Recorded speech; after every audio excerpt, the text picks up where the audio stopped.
Okay, welcome friends. तो यहाँ पे जो आपका मॉडल पेपर का सॉल्यूशन है, उसी सॉल्यूशन की सीरीज में यहाँ पे जो आपका नेक्स्ट जो सॉल्यूशन है वो आपका मॉडल पेपर 4th का पार्ट 2 है। तो यहाँ पे हम डिस्कस करेंगे 26 से लेके 50 क्वेश्चन को।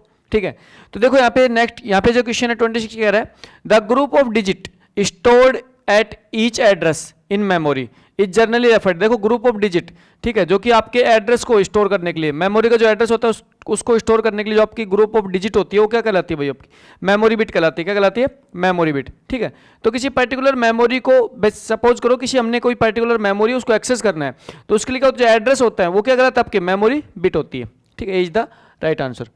देखो नेक्स्ट, देखो यहाँ पे देखो कंटेंट द स्वैप स्पेस, ये कह रहे हैं स्वैप स्पेस किसका पार्ट होता है, कौन कंटेंट करता है? तो आपको ध्यान रखना डिस्क। देखो हमेशा ध्यान रखना कि स्वैप स्पेस हमेशा डिस्क का पार्ट होता है। इसका मतलब है कि आपने देखा होगा कि जब भी आपकी रैम है, अगर रैम की साइज फुल हो जाती है तो कुछ एक हमारे प्रोसेस को रैम से हटा के हम सेकेंडरी में डाल जाता है, तो वो जो होता है वो स्वैपिंग स्वैप आउट होता है, और वो हमेशा किसका पार्ट होता है? डिस्क का पार्ट होता है। ठीक है, तो D B is the right answer. देखो next question, protocol use is sending and receiving mail. तो सेंड और रिसीव कौन सा प्रोटोकॉल होता है? एसएमटीपी। कौन सा होता है? अच्छा देखो ध्यान रखना, जो अगर मैं बात करूँ एसएमटीपी, पीओपी और आईएमएपी, ठीक है, तो यहाँ पे 3 टाइप प्रोटोकॉल होते हैं। 3 टाइप के प्रोटोकॉल का जिक्र करूँ तो एसएमटीपी क्या करता है? आपके मेल को सेंड करता है, और जो एक देखो मेल को आपके मेल सर्वर तक सेंड करता है, आपके क्लाइंट से मेल सर्वर तक, और एक मेल सर्वर से दूसरे मेल सर्वर तक। ठीक है, फिर आपका पीओपी होता है।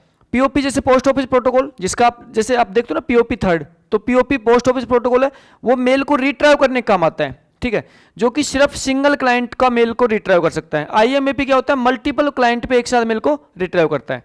ओके, तो देखो यहाँ पे लेंथ ऑफ द IPv6 की लेंथ कितनी होती है भैया? 128 बिट होती है। आपको बहुत ईजी क्वेश्चन है। नेक्स्ट देखो, frame from one LAN can be transmitted to another LAN. आपकी जो फ्रेम है उसको एक लैन से दूसरे लैन में ट्रांसमिट करना है, तो कौन सा डिवाइस काम आएगा? आपका ब्रिज काम आएगा। भाई ब्रिज का काम क्या होता है? सपोज को आपका एक लैन नेटवर्क ये है, एक लैन नेटवर्क आपका ये है। ठीक है, अब दोनों जो लैन नेटवर्क है, इन दोनों लैन नेटवर्क में क्या करना है? यहाँ पे मैं क्या लगाऊंगा? ब्रिज लगाऊंगा, और ब्रिज की सहायता से यहाँ पे क्या करूंगा? दोनों लैन नेटवर्क में फ्रेम को ट्रांसमिट किया जाता है। तो यहाँ पे जो डिवाइस होता है ये आपका कौन सा होता है? ब्रिज होता है। कौन सा होता है? ब्रिज।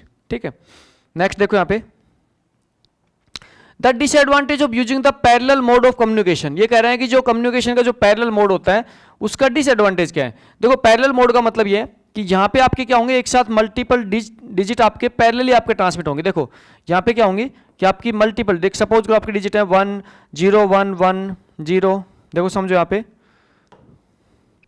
0 1, सपोज करो यहाँ पे हम क्या कर रहे हैं? अब देखो यहाँ पे मल्टीपल बिट को हम क्या कर रहे हैं? एक साथ ट्रांसमिट कर रहे हैं। अच्छा, इसका डिसएडवांटेज क्या होगा भाई? इसका स्लो नहीं तो बहुत फास्ट होती है, नो सिक्योरिटी से रिलेटेड इश्यू नहीं है, ये कॉस्टली होती है। देखो समझो यहाँ पे कि जितनी यहाँ पे आप पैरेलल बिट को ट्रांसमिट करोगे इतनी हमें पैरेलल लाइन चाहिए। यहाँ पे क्या चाहिए हमें?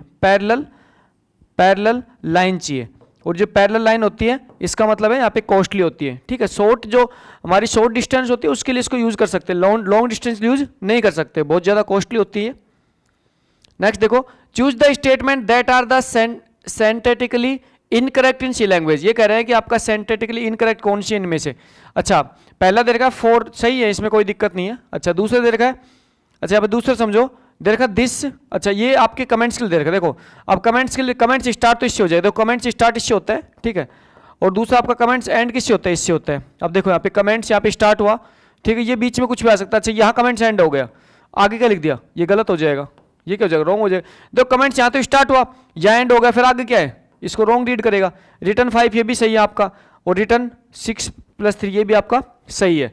तो बी इज द रॉन्ग, क्योंकि यहाँ पे जो कमेंट्स लिखने का जो वे है वो सही नहीं है। ठीक, कमेंट्स लिखने का वे सही नहीं है। देखो यहाँ पे देखो increasing the RAM of a computer typically improve performance because. देखो ये कह रहे हैं रैम को बढ़ाने पर आपकी परफॉर्मेंस क्यों बढ़ जाती है? क्यों? क्योंकि जब रैम की साइज ज्यादा होगी तो आपके पेज फॉल्ट क्या होंगे? कम होंगे। भाई रैम की साइज ज्यादा होगी कि इसका मतलब क्या है? कि जो प्रोसेस है वो ज्यादा प्रोसेस हम रैम में लेके आएंगे, और हमारे प्रोसेस के पेज भी ज्यादा रैम में मौजूद होंगे, तो पेज फॉल्ट हमारा कम होगा। देखो वर्चुअल मेमोरी इंक्रीज नहीं, रैम से वर्चुअल मेमोरी कोई मतलब नहीं, हार्ड डिस्क का पार्ट होती है virtual memory. Large RAM are faster, ऐसा कुछ नहीं होता है। ठीक है, फ्यूअर पेज फॉल्ट अकर, ये सही बात है, आपका जो पेज फॉल्ट हो कम अकर होंगे। अच्छा, फ्यूअर सेगमेंटेशन फॉल्ट अकर, देखो ध्यान रखना पेज फॉल्ट आपका प्रैक्टिकल इंप्लीमेंटेशन है, जबकि सेगमेंटेशन आपका थ्योरेटिकल इंप्लीमेंटेशन है, ठीक है। तो प्योर पेज फॉल्ट अगर आपकी क्या होगा, राइट आंसर होगा। देखो अगर यहाँ पे आप कंफ्यूज होंगे सर पेज फॉल्ट और सेगमेंटेशन फॉल्ट भी हो सकता है ना भाई, सेगमेंटेशन भी आपका यूज किया जाता है। तो देखो ध्यान रखना पेज फॉल्ट रियल लाइफ में प्रैक्टिकल आपका इंप्लीमेंटेशन होता है, जबकि सेगमेंटेशन आपको थ्योरेटिकली पढ़ाया जाता है, ठीक है। अच्छा नेक्स्ट देखो यहाँ पे समझो, which of the following form the EM elements of emphasising text is HTML display the emphasise text. ये कह रहे हैं जो आपका EM एलिमेंट होता है, ये कह रहे हैं कि जो HTML का आपका जो EM एलिमेंट होता है उसके द्वारा जो टेक्स्ट जो डिस्प्ले किया जाता है वो कौन सा टेक्स्ट होता है। यहाँ पे कौन सा टेक्स्ट होता है आपका, इटालिक।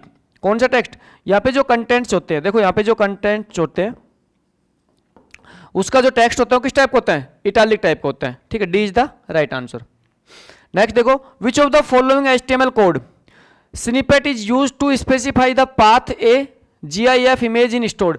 ये कह रहे हैं कि जो HTML टैग है उसमें इमेज है, इमेज के लिए कौन सा पाथ सही है। तो देखो इमेज क्या होता है आपका, देखो इमेज में क्या होता है आपका, इमेज SRC, उसके बाद यहाँ पे क्या होता है, यहाँ पे आपका लिंक होता है, ठीक है। यहाँ पे देखो ये आपका इमेज का पाथ होता है, ठीक है। अब देखो राइट ऑप्शन कौन सा है यहाँ पे आपका, HREF नहीं, ये तो गलत है आपका, इमेज SRC ये सही है आपका, ठीक है। ये राइट आपका, सेकंड आपका राइट है ना, ठीक है। तो B is the right answer. Next देखो यहाँ पे, देखो corrective feedback is most useful when it is. ये कह रहा है करेक्टिव फीडबैक आपका यूजफुल कब होता है। देखो यहाँ पे कह रहा है जो सुधारात्मक जो प्रतिक्रिया है वो सबसे अधिक उपयोगी कब होती है। तो इसका मतलब है कि अगर उसको आप देखो सुधारात्मक प्रतिक्रिया आपकी उपयोगी तब होती है जब आप उसको इमीडिएटली मतलब इसका मतलब है तत्काल और विशिष्ट रूप से उसको अवेलेबल करवाओ, ठीक है। उसको लागू करो तो उसको तत्काल रूप से लागू करो और उसके ऊपर एक्शन लो, तो आपकी क्या होती है, आपकी यूजफुल होती है, ठीक है। नेक्स्ट देखो, देखो technology that has affected the sex ratio. ये कह रहा है सेक्स रेशियो कौन सी टेक्नोलॉजी अफेक्ट करती है, ठीक है। अब देखो समझो यहाँ पे, फिल्म एंड इंटरनेट नहीं, इससे कुछ नहीं होता। अच्छा सोशल मीडिया और चैट नहीं, इससे भी नहीं होता। मोबाइल फोन और टीवी, इससे भी नहीं होता।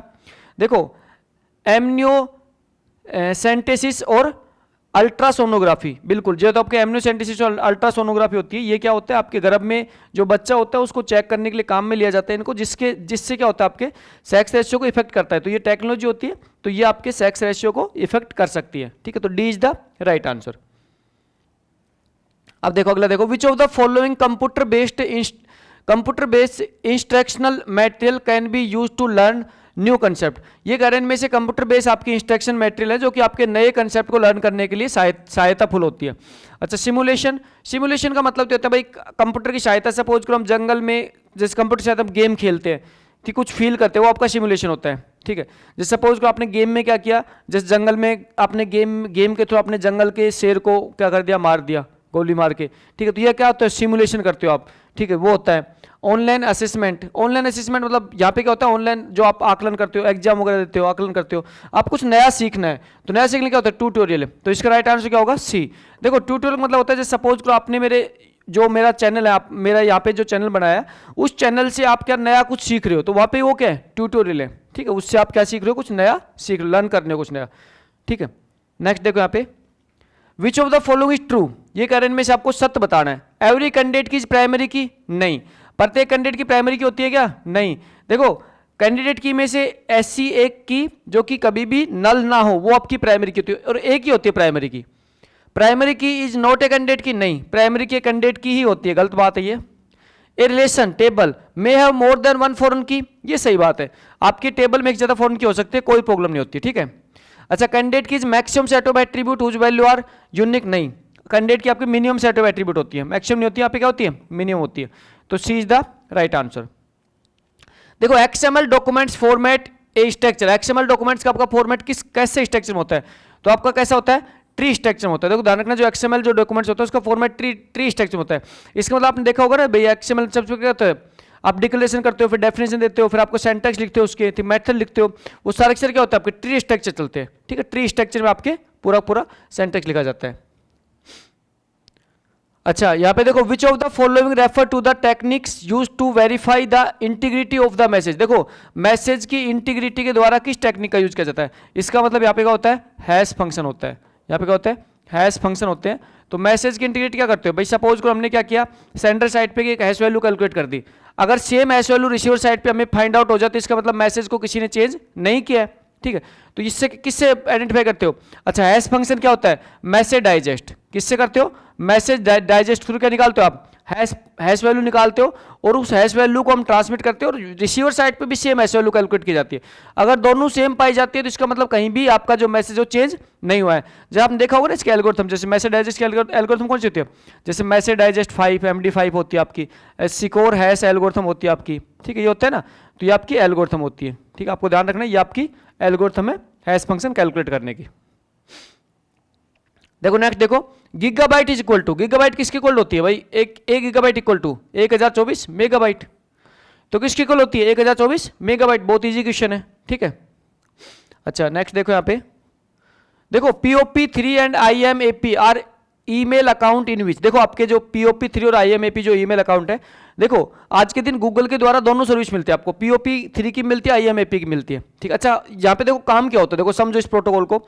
जो POP3 जो प्रोटोकॉल होता है ना, उसका मेन काम ये होता है कि ये आपके मेल को रिट्राइव करने का काम आता है और सिंगल क्लाइंट पे मेल रिट्राइव करता है POP3। अच्छा, ये आपके पहले के समय में यूज होने वाली टेक्निक्स थी, आज आपके क्या होती है? IMAP होती है। इसका मतलब होता है, देखो इंटरनेट मेल एक्सेस प्रोटोकॉल, मतलब यहाँ पे क्या होता है? एक से ज्यादा क्लाइंट एक साथ मेल को एक्सेस कर सकते हैं। तो यहाँ पे मेल को एक्सेस करने के लिए आपका IMAP आज के दिन सबसे ज्यादा यूज होने वाला प्रोटोकॉल है, ठीक है। अच्छा, दोनों क्या करते हैं? आपके मेल को, मतलब आपके मेल सर्वर से मेल को रिट्राइव करने का काम आते हैं, ठीक है। अब देखो यहाँ पे समझो, देखो one automatic get the one email everyday, नहीं ऐसा कुछ नहीं होता, गलत बात है। One has the connect to the server to read and write email. अच्छा, connect to the server to read and write email, ठीक है। अच्छा, मतलब रीड और राइट के बारे में देखो, मतलब ये नहीं कह सकते रीड और, देखो रीड और राइट मेल, ठीक है। इसका मतलब है कि सर्वर से कनेक्ट करते हैं और मेल को क्या करते हैं? रीड करते हैं, ठीक है। अच्छा, one has to connect to the server to send और रिसीव मेल, वो कह रहा है one does not need to any telephone line. अच्छा, यहाँ पे देखो, यहाँ पे राइट आंसर इसका क्या होगा? यहाँ पे राइट आंसर होगा कि सर्वर से कनेक्ट होने के बाद मैसेज क्या करते हैं? सेंड रिसीव करते हैं, इन प्रोटोकॉल की सहायता से यूज करते हैं, ठीक है। ध्यान रखना, ये स्पेशली जो प्रोटोकॉल होते हैं, ये स्पेशली प्रोटोकॉल आपके सर्वर से कनेक्ट होकर मैसेज को आप क्या करते हो? रीड करने के लिए आपके काम आते हैं, ठीक है। अगर हम बात करो SMTP का, आपका एक और प्रोटोकॉल होता है जिसका पोर्ट नंबर 25 होता है, वो आपकी क्या होता है? आपकी क्लाइंट से आपके सर्वर तक ले जाने में और सर्वर से सर्वर, एक सर्वर से दूसरे मेल सर्वर के बीच में ट्रांसमिट करने के लिए काम में आता है। अच्छा देखो, which of the following usually observed each activity on the internet of a victim, gathering all information in the background and send it to the someone else। देखो आपके ये कह रहा है कि आपके, देखो इंटरनेट के थ्रू क्या करता है? आपके कंप्यूटर की सभी एक्टिविटी को मॉनिटरिंग करता है और क्या करता है? आपकी इंफॉर्मेशन किसी दूसरे को ट्रांसमिट कर सकता है, या फिर आपके कंप्यूटर की जासूसी करके आपकी कंप्यूटर की इंफॉर्मेशन को चुराने के लिए कौन सा, इसमें पूछा है, इसमें से कौन सा किसके द्वारा परफॉर्म किया जाता है? तो देखो ध्यान रखना, आपका जो स्पाईवेयर होता है, तो स्पाईवेयर आपके कंप्यूटर को डायरेक्टली नुकसान नहीं पहुंचाता। ये एक टाइप का वायरस ही होता है जो कंप्यूटर को डायरेक्ट नुकसान नहीं पहुंचाता। ये क्या करता है? आपकी कंप्यूटर की इंफॉर्मेशन क्या करता है? गैदर करता है और उसके बाद क्या करता है? आपके ट्रैफिक को लगातार एनालिसिस करके आपकी कंप्यूटर की इंफॉर्मेशन को प्राप्त कर लेता है, ठीक है। तो क्या होता है? स्पाईवेयर होता है।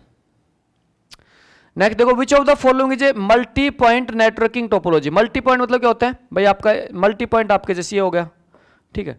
ये कौन सी टोपोलॉजी होती है? बस होती है। कौन सी होती है? बस होती है। अच्छा, as classified by Bloom which one of the following is not a sub domain of cognitive domain. ये कह रहे हैं जैसा कि ब्लूम के द्वारा वर्गीकृत किया गया, निम्नलिखित में से कौन सा संज्ञात्मक डोमेन का उप डोमेन नहीं है। तो देखो यहां पे इसका राइट आंसर क्या है? रेस्पोंडिंग। तो आपका जो प्रतिक्रिया होती है वो आपका जो ब्लूम के वर्गीकरण के आधार पर संज्ञात्मक डोमेन का उपडोमेन नहीं होता है, ठीक है। अच्छा देखो नेक्स्ट कह रहा है यहां पे, the keyword define, no, label and list belong to which category.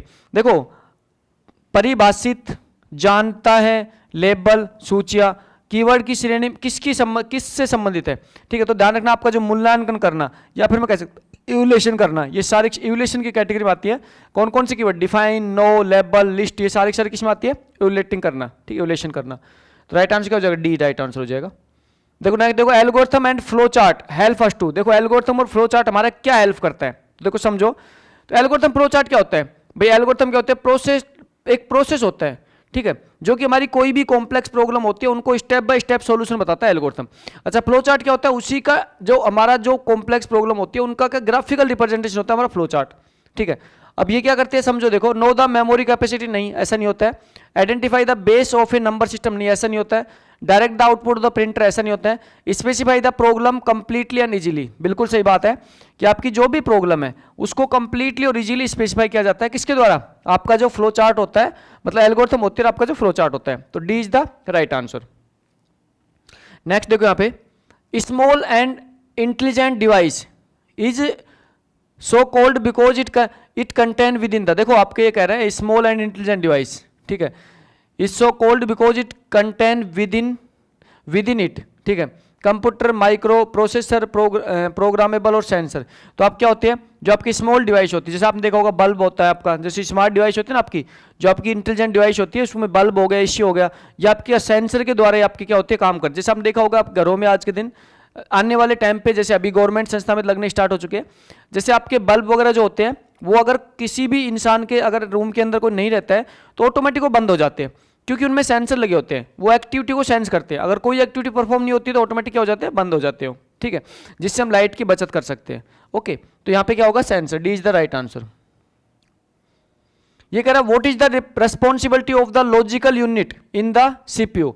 CPU में लॉजिकल यूनिट की रेस्पॉन्सिबिलिटी क्या होती है भाई लॉजिकल यूनिट क्या परफॉर्म करेगी? आपके जो भी आपका न्यूमेरिक जो है, मैथमेटिकल जो कैलकुलेशन होती है वो सारा कौन करता है? लॉजिकल यूनिट करती है। मतलब अब लॉजिक की बात करते हैं, क्या करे, कंपेयर करेगी, ठीक है, जो भी आपके प्रोडक्ट रिजल्ट नहीं, कंपेरिजन नंबर, आपकी सही बात है, बिल्कुल सही बात है, B is the right answer, number को कंपेयर करती है, ठीक है, लॉजिकल यूनिट। तो यहाँ पे जो दोस्तों, यहाँ पे जो आपको ये लेक्चर सीरीज प्रोवाइड की जा रही है, लेक्चर सीरीज आपके जो मॉडल पेपर है उसको देने के बाद, मॉडल पेपर को सोल्व करने के बाद में आपको क्या करना है, चेक करना है, अपने आप को इवैल्यूएट करना है कि आप कितना % आप सही कर पाते हो, और अगर आपको कोई डाउट्स है तो आपको उसके लिए वीडियो को फॉलो करना है, ठीक है। तो थैंक यू सो मच।